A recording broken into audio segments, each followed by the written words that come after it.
Hello and welcome to Early Late Night with the show with the latest update in Ciaran being awesome and knowing exactly what he's talking about.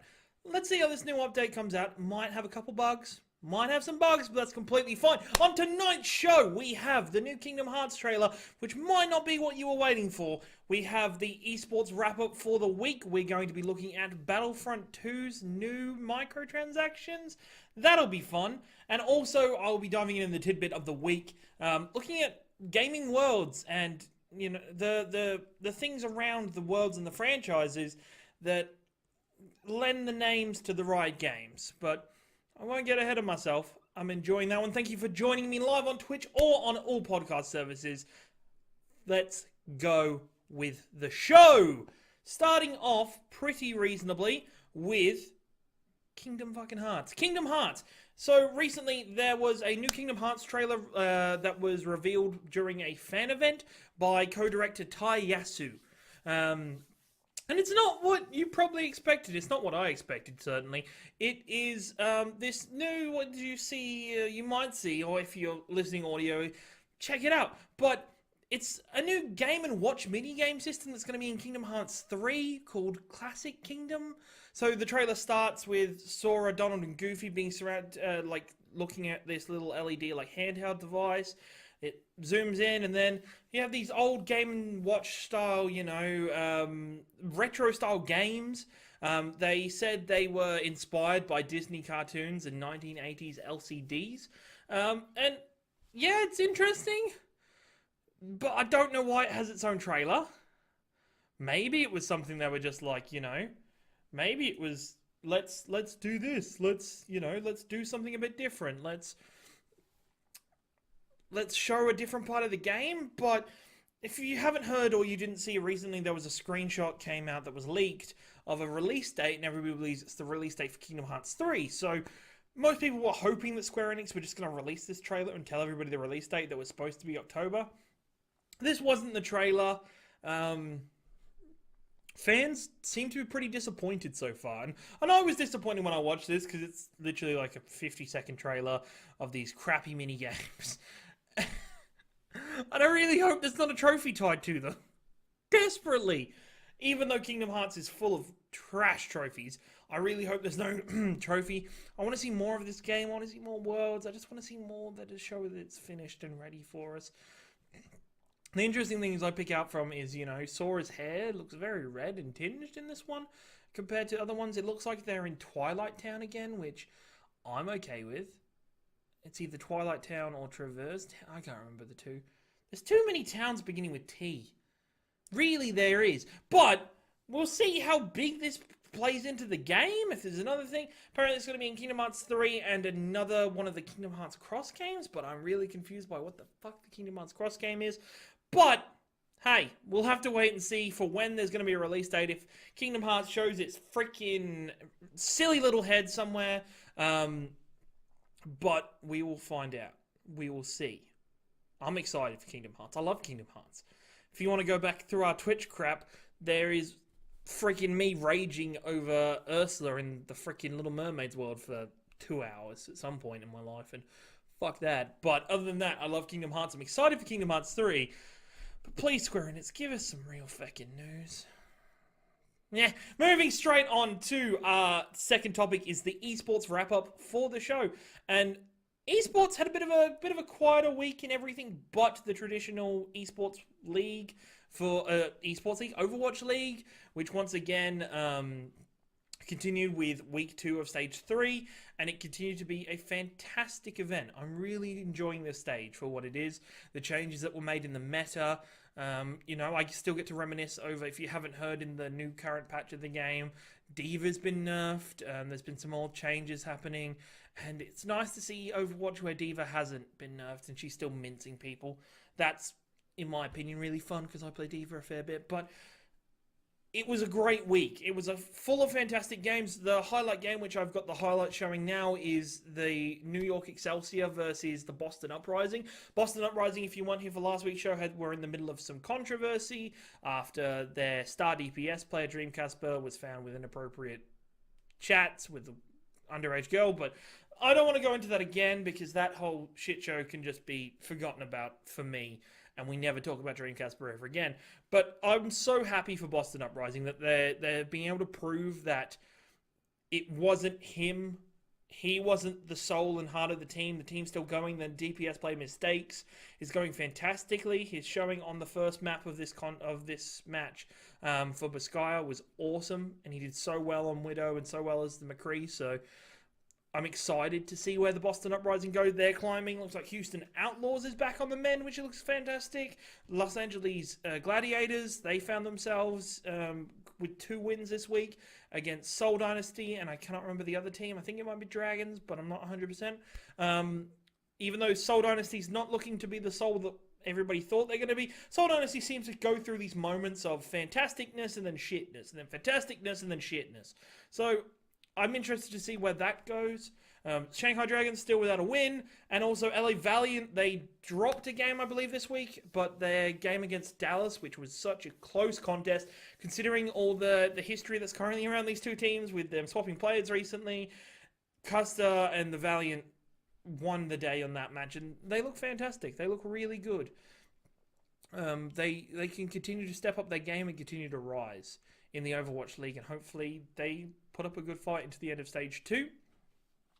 I missed this a couple weeks ago, but the code of conduct for Overwatch was released for their players, and boy oh boy is it shit. Like, there have been sports personalities and personalities in major leagues come out and say, well, this is more of an amateur league thing, not a professional league code of conduct.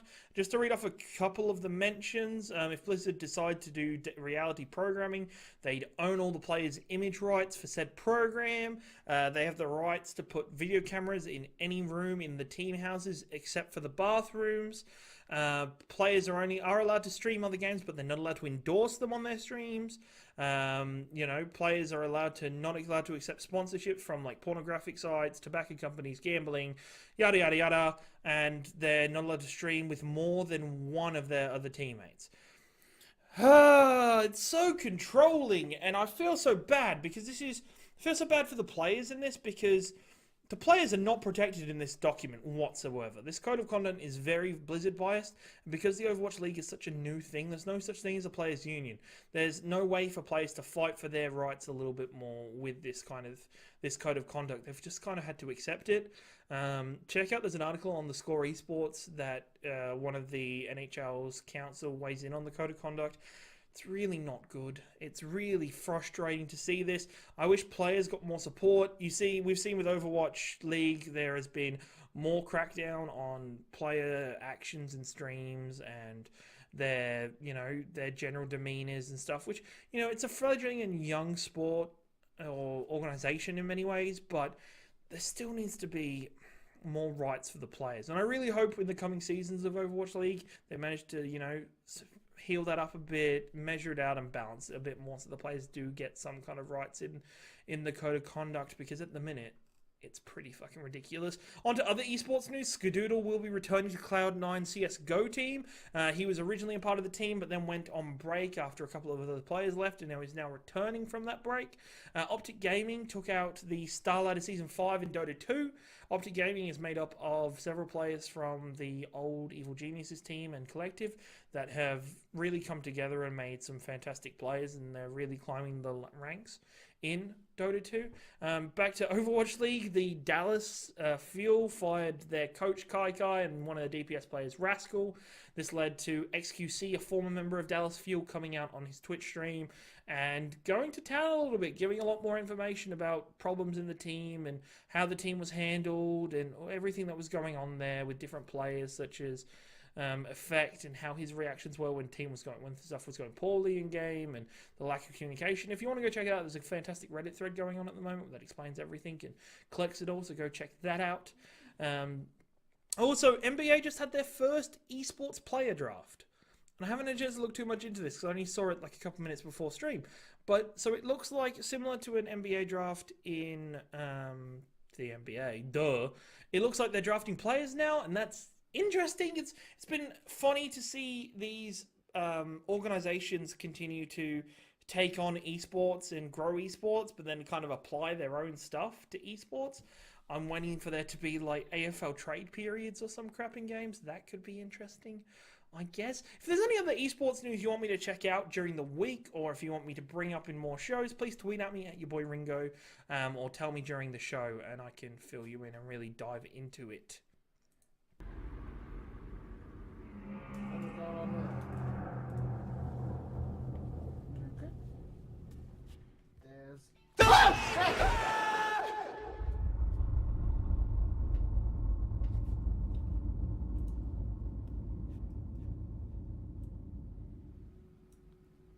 Fuck you, fucking jump scare, motherfucker. I went.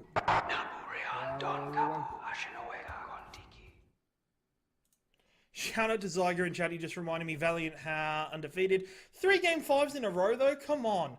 I know Valiant had this really bad reputation at one point that they only played amazingly well in the overtime of each game, but Game 5s, come on boys, pull up your socks. Let's get some more games under your belts. No, not more games, less games. Less games under your belts. And I'm really happy to see Soon picking up. There was a shot, I can't believe that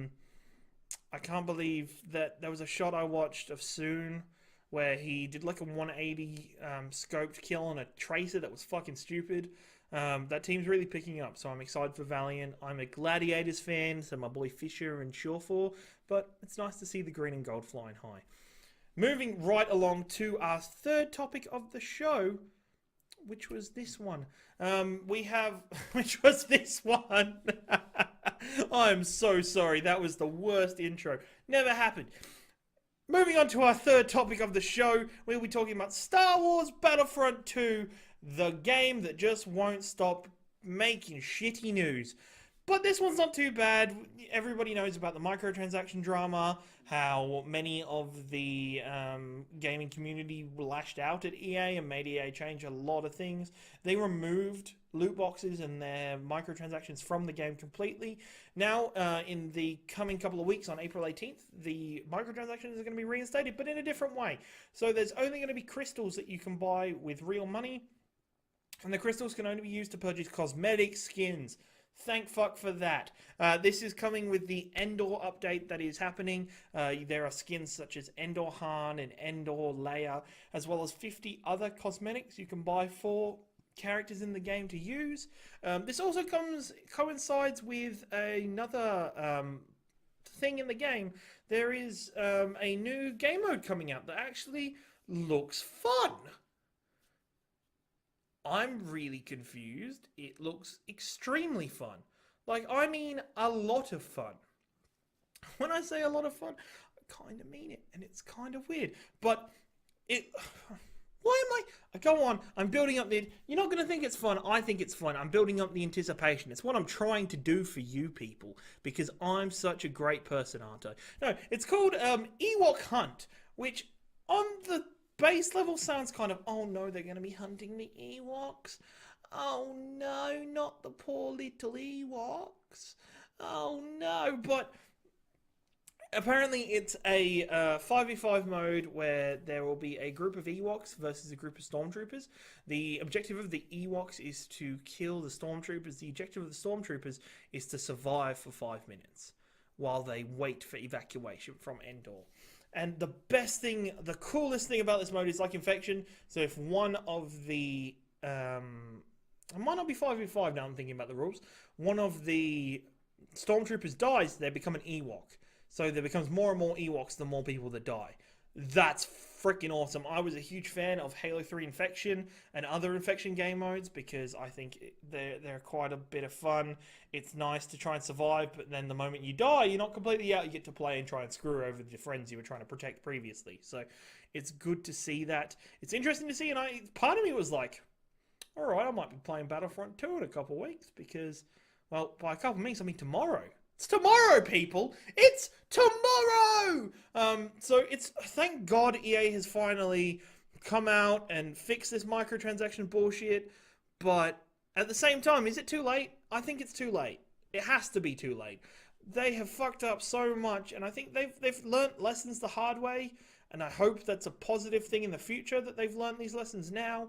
We've seen how they've kind of dealt with it, how they've had to pull back, and you know, Disney had to get involved to say, oi, fucking fix shit because this is bad.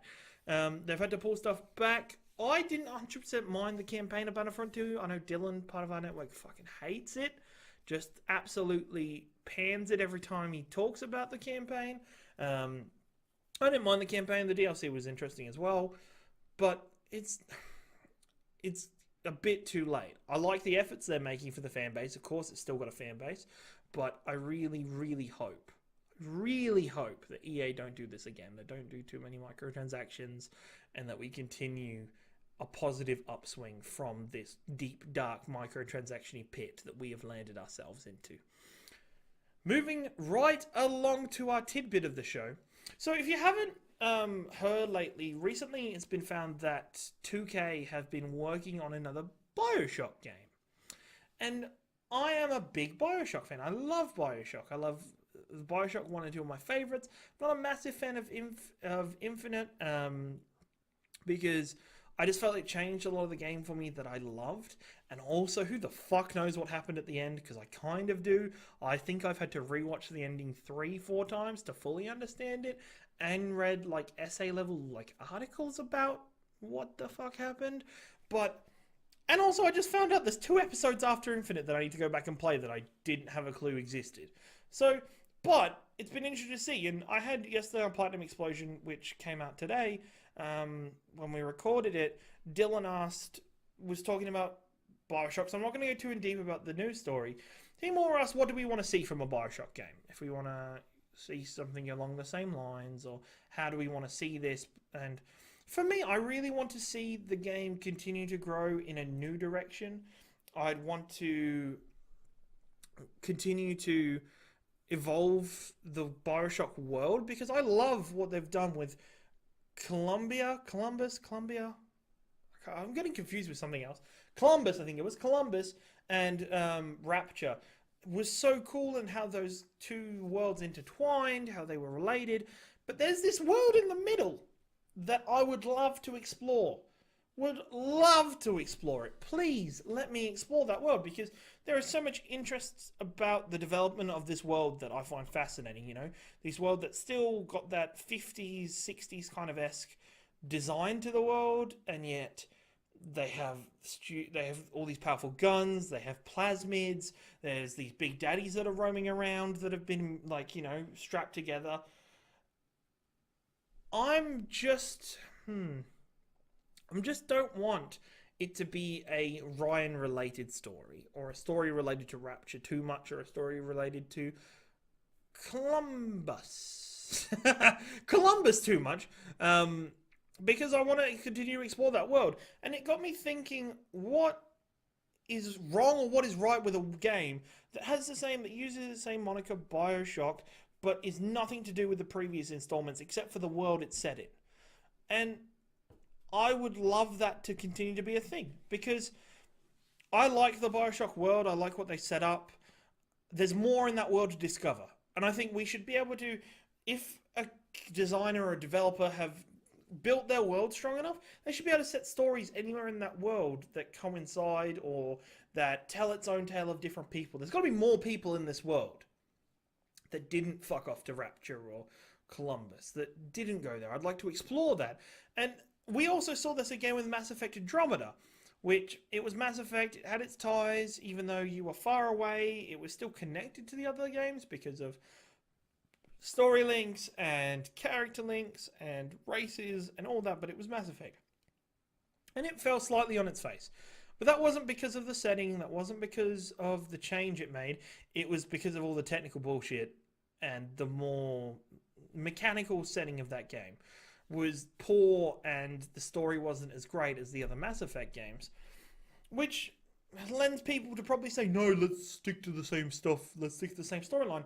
But if you've created such a world where more stories can be told, we're seeing it at the moment with, say, J.K. Rowling's world for the Wizarding World, where you've got the Harry Potter tales, you have, she's written fairy tales from within that world. She's also started to do, like, for the movies, she's done Fantastic Beasts and Where to Find Them. There's the stage play, Harry Potter's Cursed Child. Then if your world is good enough, if you've built that world well enough, you can do any story with it. I honestly think so, and I think people should still love it. It's my favorite thing about the game Dungeons and Dragons because every time you play a new campaign in that setting, if you use Sword Coast, if you use Ravenloft, or any of their other worlds, it's still happening in the same world, but the story's completely different. But it's still Dungeons and Dragons. The story's completely different though. And I want that to continue. I want Bioshock to show me more of this world, to let me see how richly developed this world is. What kind of history does this place have? What kind of things have we learned since we went through Bioshock 1, 2, and Infinite? What impact have those two stories had on the rest of the world? Has Elizabeth gone and impacted the rest of the world? Minor spoilers. Has she made changes? What is the flow on effect? The most interesting, I love games that skip time periods where it's like this is 50 years after the first game, because it means choices your characters made in the first game have moved over to the second game, and it feels a continuation. It was my favorite thing when I first played Mass Effect 2 or Dragon Age or any of the other games that kind of, or Walking Dead, Walking Dead season 1, where season 1 and season 2, where the choices you made in the first game affect the second game massively. Not so much in some of the other Telltale stuff, but they affect the game and how it plays out and the characters, and it makes it more your own story. Makes it yours. You get to keep it. You get to understand it, and you learned it, and you lived it, quote unquote. People also get the same story if they made the same choices, but it feels more unique for you when you originally played the game, and if you don't talk to anybody else about it. That seems like a lot of stipulations, but it's not. And so I love to see the changes that it makes in the game. I love to see this continuation. So I'd like to see how the events of Infinite have changed the rest of the world. Maybe there's a team that goes down and tries to fix Rapture or some shit. Maybe Columbia. I think it's Columbia now that I'm thinking about it. I'm really bad at remembering names sometimes. I even make names up and I can never remember when I make names up either. But anyway, what's changed in that world? Is there, what has happened to the flow-on effect of these people for the rest of the, normal above sea level but below sky level world? What do you think? Do you think it's okay for games to explore stories outside of the original story arcs? Do you wish that if it did that, it would just call itself a different name? Is it okay that it's still called that name? Let me know. Tweet at me at your boy Ringo. Let me know now in chat if you're watching on Twitch, so we can have a chat about it and we can go deeper into it, because I think it was an interesting theory that people generally think, no, this is the title that you can't call it a different thing when, like, you can't call it the same thing if it's a different story. It's like, I disagree quite a lot, aka Fallout, Oblivion, all those ones. Let me know what you think.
Fuck that great fit, honestly. So Sam has just helped me out and made sure I knew that So it is Columbia.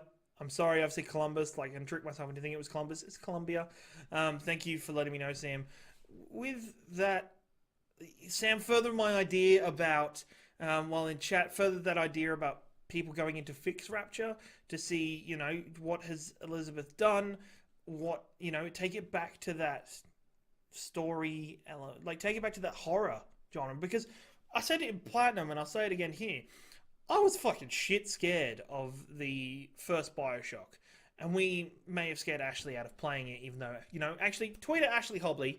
Tell him to go play Bioshock. He hasn't played any of them. He was like, no, I'm not playing them after we said how scary this side of it is. It's just jump scares, and those splices are fucking scary at first.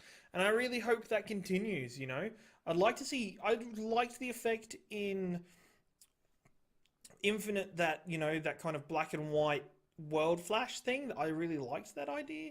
I liked how that looked graphically, and it was interesting to see. I want stories to, continue in the worlds that we enjoy. Let's not take one trip to a world.